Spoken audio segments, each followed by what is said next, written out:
Hi, WFMers out there. I'm your host, Irina, and this is WFM Unfiltered, a podcast by Right WFM, the place where we share the truth about workforce management. So get comfortable and listen closely. Hi, everyone. Welcome to WFM Unfiltered. And I'm your host, Irina, and we're traveling to Milton Keynes, UK. And the guest might be a familiar face for you guys.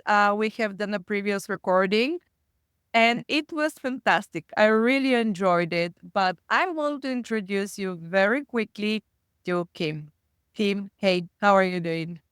I'm doing all right. I'm flustered, got a bit of a migraine, so this is a perfect setting to grump a bit. Just love it already. Okay, we are gonna be ranting because you chose a topic that's kind of sensitive for me, and Mm. I can't wait to be honest. But before that, we have to do the basics. Please introduce yourself. Right. So my name's Kim Sektnan, born and raised in Norway, been working in Norway, Sweden, UK, England, Germany and France. Been working in WFM for equivalent to WFM or WFO if I should be accurate for for the be- No. for the better part of 17 years, roughly. Been working with some big brand names. I guess everybody heard about Teleperformance. I used to be the person that looked after the real time and worked with Calabria. Or back then, it was called Telopti to introduce how real time should work. So, been working in the industry for a minute. Played with some big players and had a bit of fun. And yeah, nowadays I work in a small water company out there in the UK called Affinity Water. I look after a contact center of about 250 to 300 people. I'm the product owner of all our contact center technology systems. I'm also responsible for the resource and planning, or supply and demand, like I like to call it, and also the insight and analysis that we do nowadays. So I also have a couple of data analysts that sit underneath me. So I've grown a bit since we last spoke, Irina. Wow. Got a bit busy. Well, I can absolutely see that, but actually, I'm gonna park our topic for just a second to say one thing that usually really annoys me, and you managed to already annoy me, by the way. And I'm just gonna No, point not out that good. because you're underselling the size of your contact center, people usually tend to think that the things are very simple in smaller organizations. And I'm always coming from the perspective, you know what? In a smaller organization, let's say size wise, we tend to do the same processes, the same amount of work. Like you can't not do forecasting, you cannot not do scheduling real time. And typically this is done by the same people which you have entire teams for in a bigger organization. Less resources, more to do.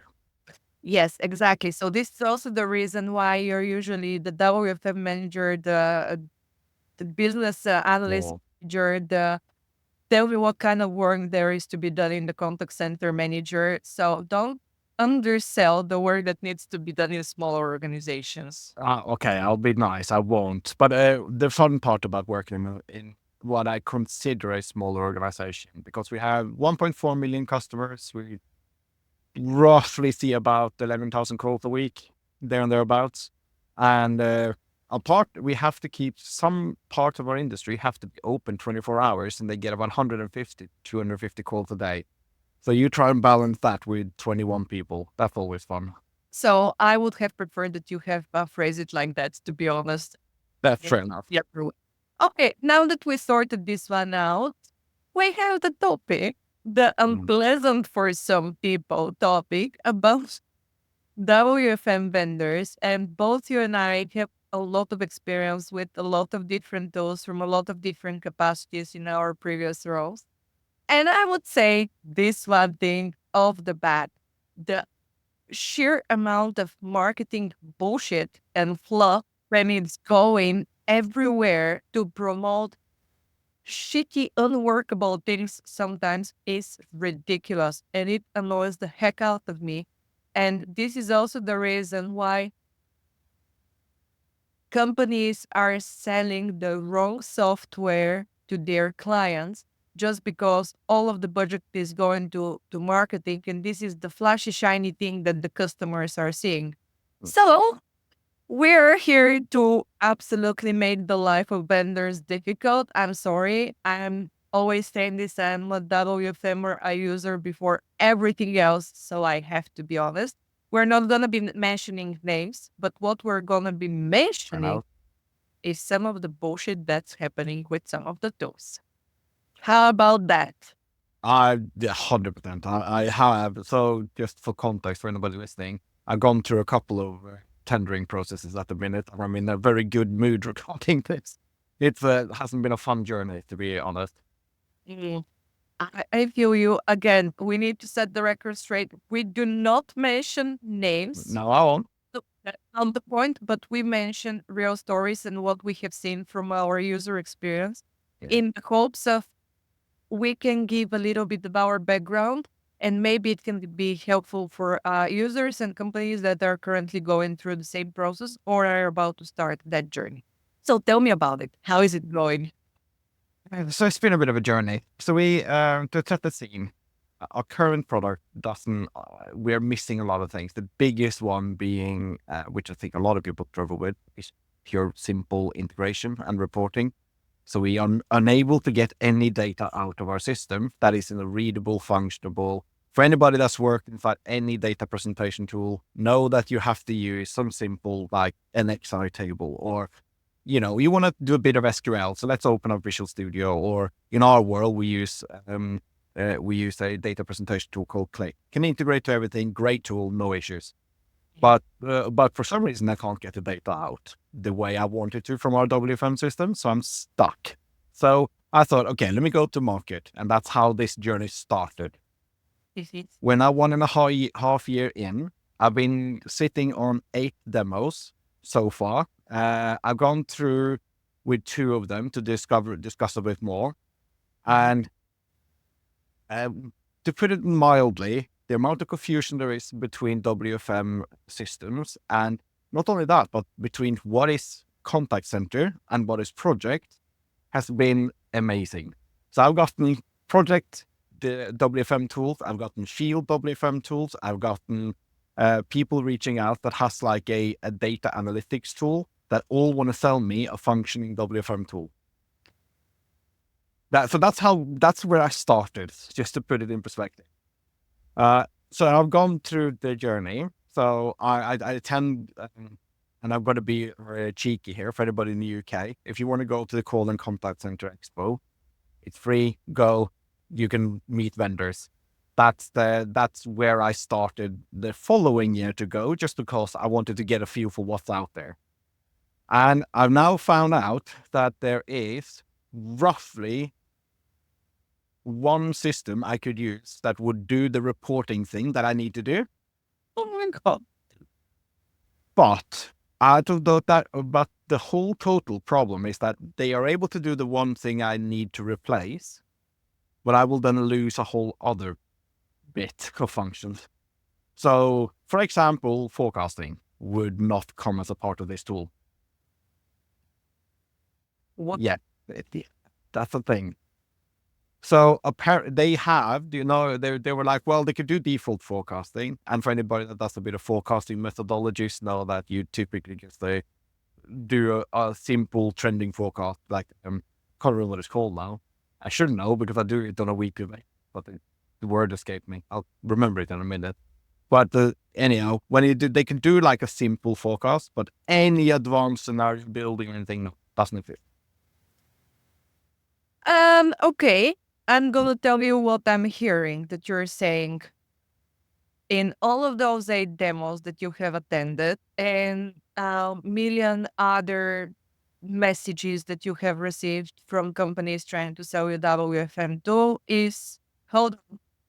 Hey, Kim, we know that finding the right WFM solution can be very difficult and the systems are extremely complicated. This is why we have created these systems, which is the leader software in the market, and it's going to provide with every single possible functionality and feature that you would require.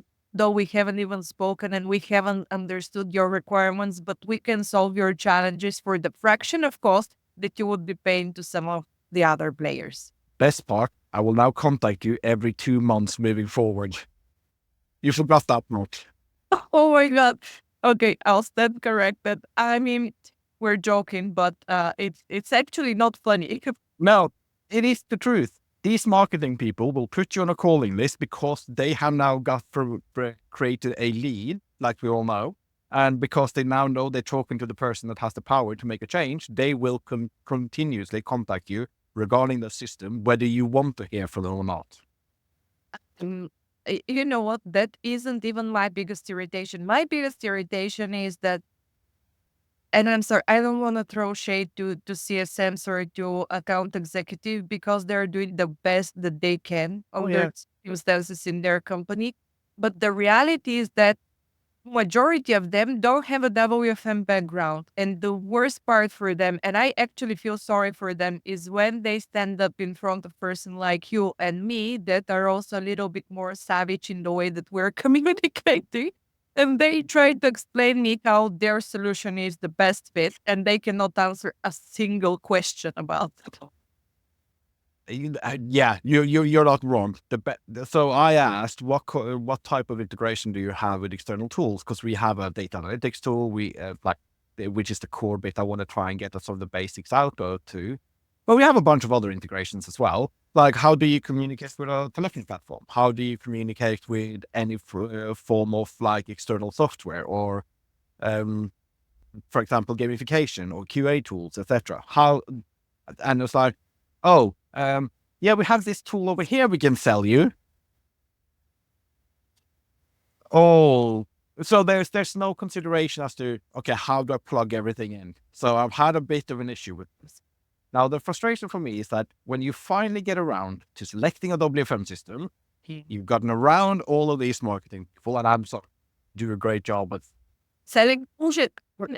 yeah, I mean, I'm so happy with, and even though I have a marketing degree, I think I absolutely suck.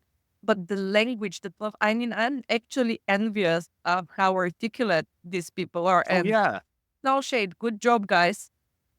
But it's the extent of it. When you need to know how something actually is working and working, that's where the conversation gets yeah. deep. And every organization is different. We are a water company. I'm not going to talk too much about water because I have a whole rant about water. But generally speaking, they're a bit underfunded. They've always had been in the state of, we have to fix this, they have to fix. You have to prioritize costs, right? So you don't have a lot of money to play with. So you have to find the best you can get. So you have to be a bit savvy in terms of how to make things work. Mm-hmm. So you kind of have to play with a bit of like systems and how to make everything talk to each other, etc. You have to be a bit like figure out how things work. And the supporting documents that come with these things, because you can't rely on the marketing guys to ask you. So you ask, can I get a bit of like some sort of documentation?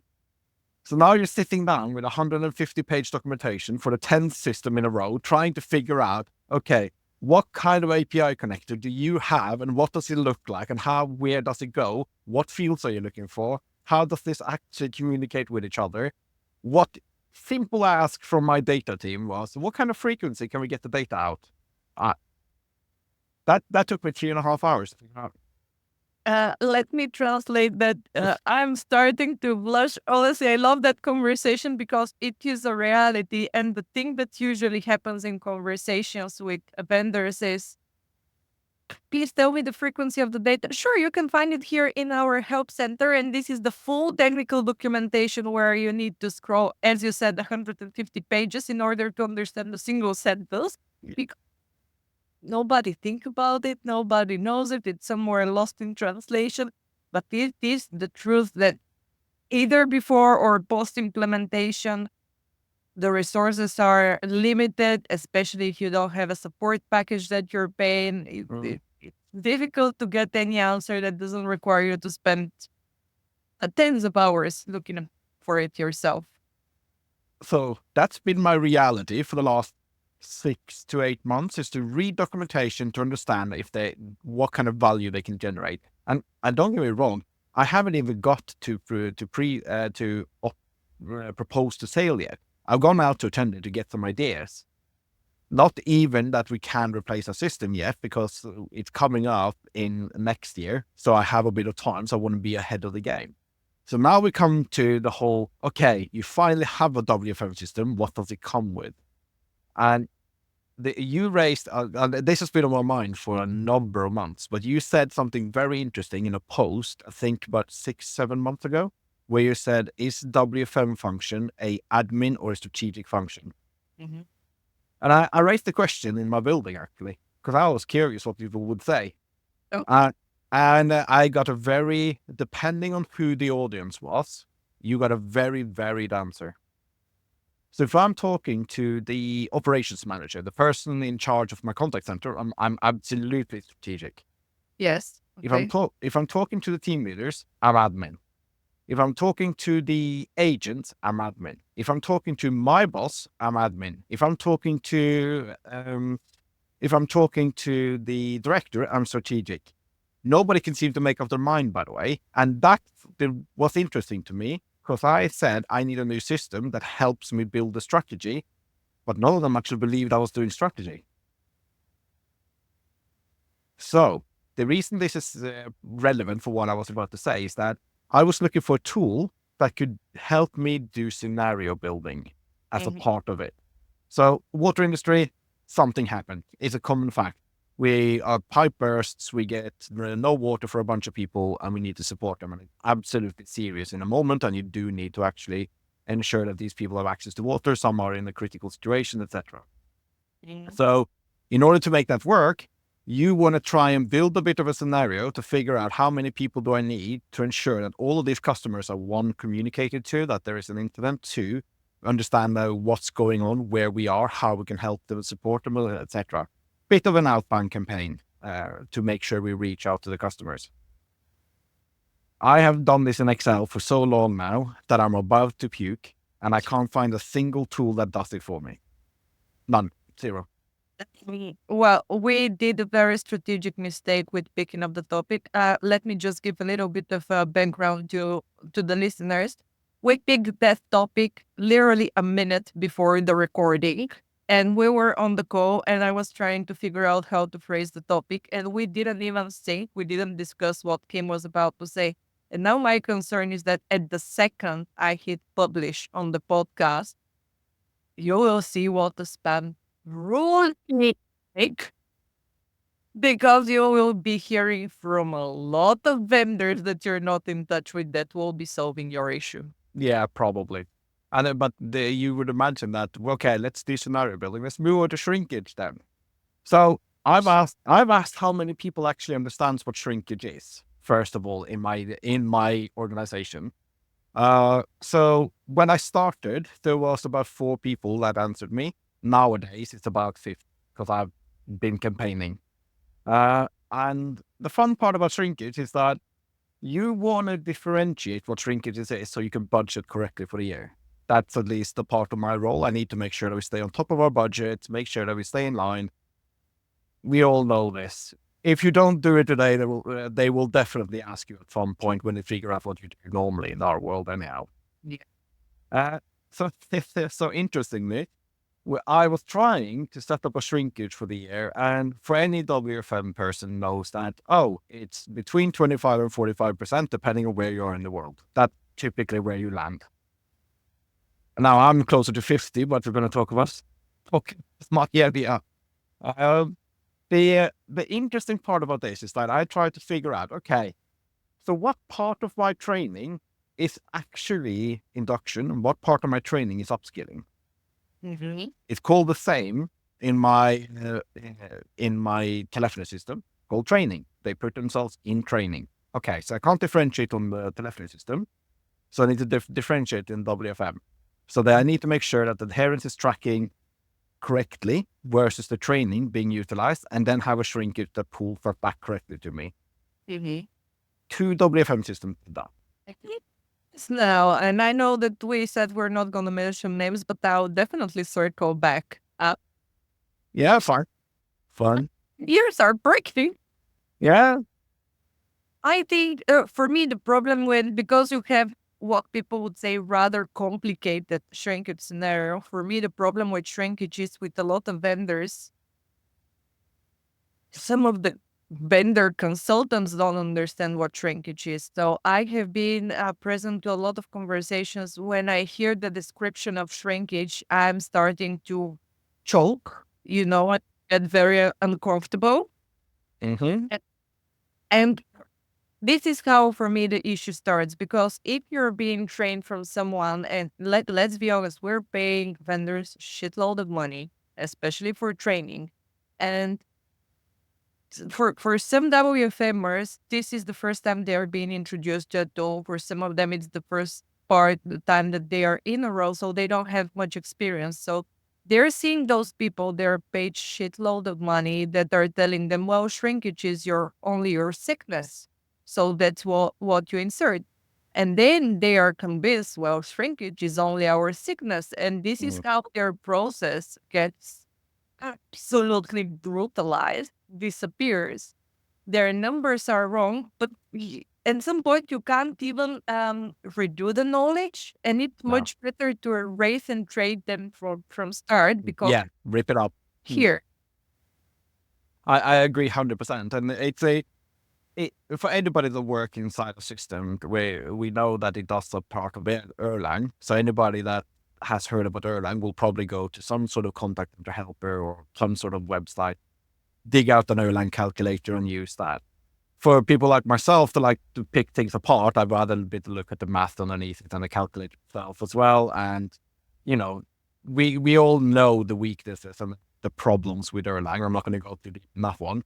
But the problem is that our systems are reliant on the same level of technology and thinking that is a kind of a difficult model to utilize when you look at scale. yeah. If you're doing it on day, not really a problem, but at scale it fails. So typically, I find that most WFMs are also in day and not really looking at scale. But but I have to go back to the director and tell them at scale, this is what is happening. Well, to add to this one, and I've been speaking to some of my connections recently about it, is my issue with a lot of WFM systems is that the only thing that kind of got developed with the tool itself is their marketing strategy. And even they are still saying, okay, we are on the market from 25 years, from 30 years, from 15 years. Well, that's amazing. But if your technology, if the way that you're doing things is like from 25 years ago and nothing has been changed, well, that's not really a benefit for me as a user, because things are, for me, of course, some of the fundamentals are the same, but other than that, a lot has changed. Yeah, I want to put this in perspective because I have a good one for this. So Mm.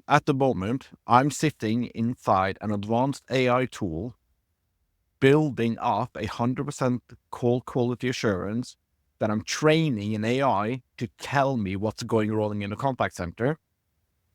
But I can't have a tool that tells me if my shift is right or wrong. What I'm trying to say is that we have not integrated any of the technologies that we put everywhere else into the analytical world into our WFM world. It doesn't feel like we're using AI, but we're not using anything that the AI capability can. Can you tell me what is the best time to put training in for the next 2 months? Oh, I have an answer for this one. First of all, depending on which vendor do you ask, because I can guarantee you that over the bat they're gonna tell you, yes, we can, and it's gonna suggest you the coverage. Some do, some don't, but oh my god, don't get me started with the AI, because for me, when we're talking about AI, the way that I'm gonna see AI being very productive is support for my WFM function. So there is something like an assistant popping up and telling me, "Oh, you know what? We believe that here is you're gonna have issues because historically this is what's been happening. So you might want to reconsider whatever you're doing." Other than that, AI is just seen as our forecasting is gonna get better. Seriously, shut the F up. About forecasting, yeah. you've been selling your tool for the past, I don't know, 30 years, saying how your forecast is the most accurate thing ever. And now you're selling me your tool saying that AI will make your forecast even better. Like, what the fuck have you been saying? And the best part about it is that they've been saying the same thing for 10 years. Yes. The marketing hasn't changed. It's actually the same. The only, in my opinion, the only thing that I'm hearing that's different from these vendors is with AI. But the AI that they're all talking about cannot do simple thinking. It cannot do what we want it to do. The areas I really would like an AI to work is scenario-based planning, think tank units, play back to me information that I'm seeing and hearing. Give me the tools that I need to do my job. Don't tell me how to do my job. You know what? I recently read an article in, I'm not going to mention the resource, but it was from a lot of vendors speaking about next generation WFM tools. And it's the first time, usually I'm trying not to react and I'm letting it slide because I have worked on the background. I'm familiar how this thing works. Yeah. But next generation WFM tools and seeing how we're going to optimize our schedules. We're going to make our forecast more accurate. We're going to provide our agents more flexibility. This stupid message have been consistently the same and what you're expecting from WFM tools to do. So it's not even anything more creative in terms of phrasing it. And I think actually you are exactly the type of person that you're a blessing and a curse for every WFM vendor because you can rip them apart. But if you like a tool, you're gonna become such an ambassador, and Oh, of course. you can make a difference for them. And that's really, I don't know, it really fucking rubbing me the wrong way when it starts. Yes, we're going to improve the coverage. What But covered? Yeah. And then it's like there is some vendors out there that I worked with a few of them over the years, and some of the vendors really have a passion for this stuff as well. But they have what really buggers me is that they have a passion for the code behind it. They have a yeah, passion for, oh, this tool works so seamlessly with the other system that they can tell me these things. But yeah, it still doesn't solve the basic issues that my senior planner that has to sit there and work out training sessions. They have to manually figure out when to do team huddles, when to do one-to-ones, all of this stuff, because there is nothing that she can use in a current world, or not a lot of the tools that are out there would give her the benefit to make sure that she doesn't go above X% shrinkage of the day, or if she doesn't increase the time. Suddenly, you can give me a red mark to say, oh, you're at 35.2 shrinkage today, you should not plan anything else in. Well, that's fine. What is my shrinkage? I might have to push more in. It's a rules-based system, so it's either a do or a don't. You don't even get to override it in some of these systems because that has to be done on admin setting.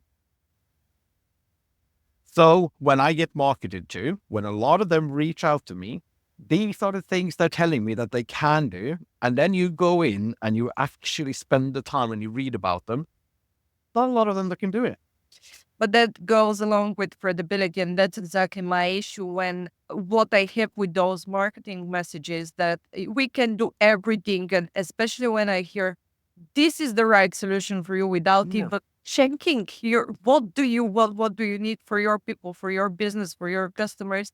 That's when I'm getting the ick, and I really want to punch my laptop out of the desk because it makes no sense. I think that a lot of companies are talking down on professionals doing the job as if we are stupid, quite frankly, as if we can job. And thank God you have been sent my way to explain to me what shrinkage is. But it's fun though, because what this reminds me, and the reason I use the word fun is because there's no other way to look at it. You can cry, you can feel a bit hopeless, but there's no alternative. I can go to the market, I can find, I don't know actually how many has reached out to me. Don't have a final number. I wish I did. It is in the 70, 80, 90 somewhere. But I have about 8 that I went to final selection with, and 2 that might fit the basic purpose that I'm looking for. And I'm not even looking for advanced stuff. But the alternatives here is that there is nothing on the market that I can get that gives me what I need. So they have gotten into a very comfortable place where there is no competition. They're all doing the same thing. They're all saying the same thing. They're all using the same terminology, and all of it does the same thing with a slight twist.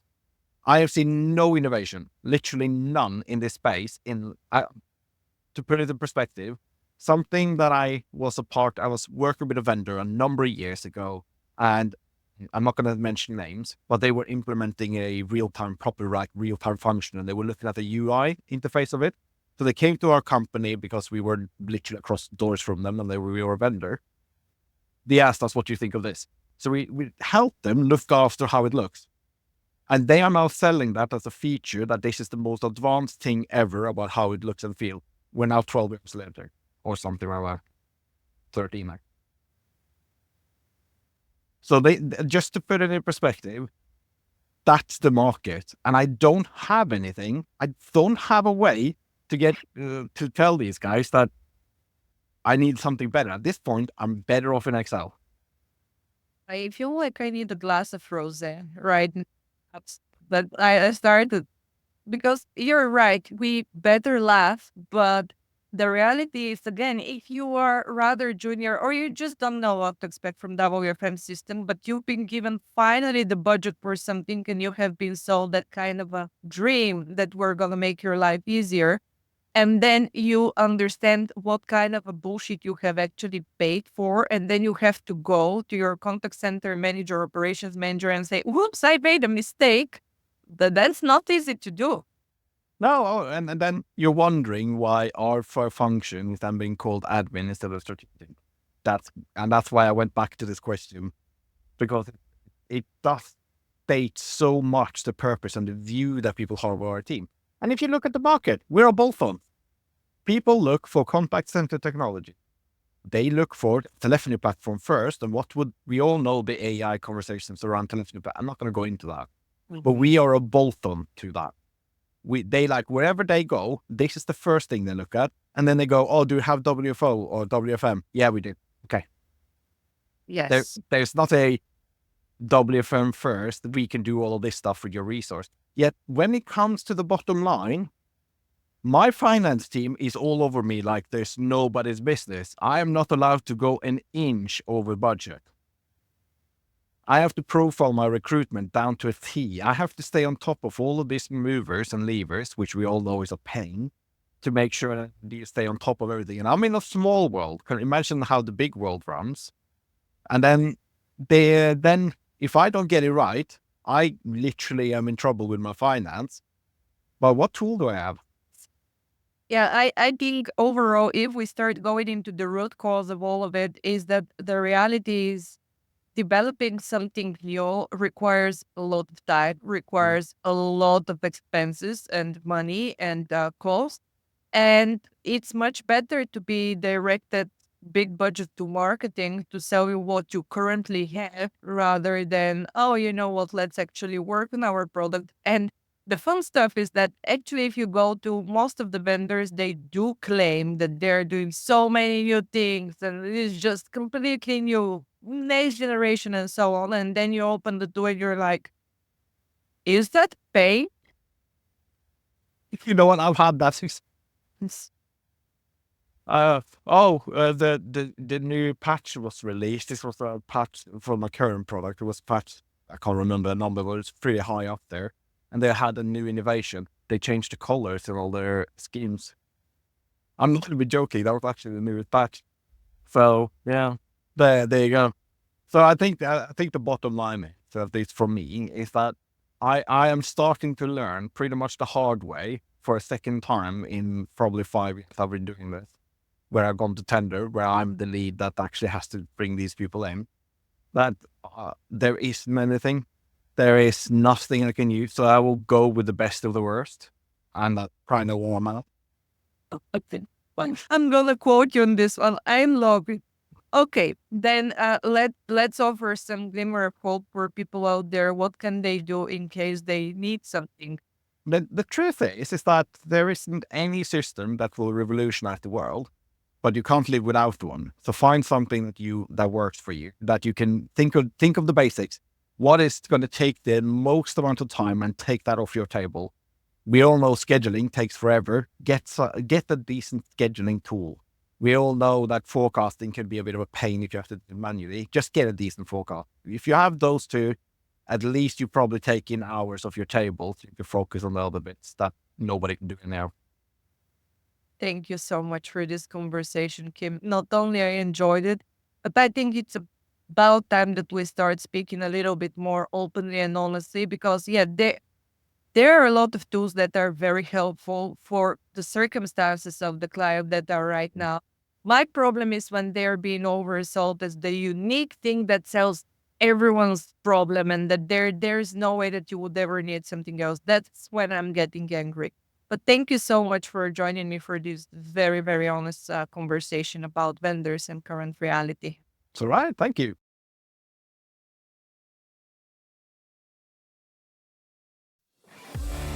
Thanks for joining us today.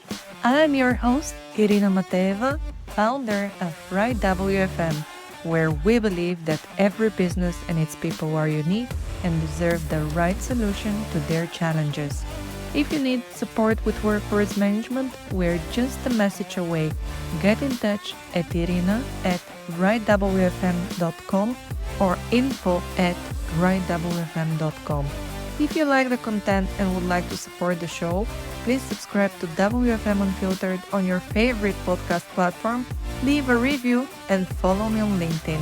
You can also show some love to our great sponsors. For more information about them, check out the episode notes. This is your place for real WFM, so to suggest guests or topics, get in touch at irina@rightwfm.com. See ya!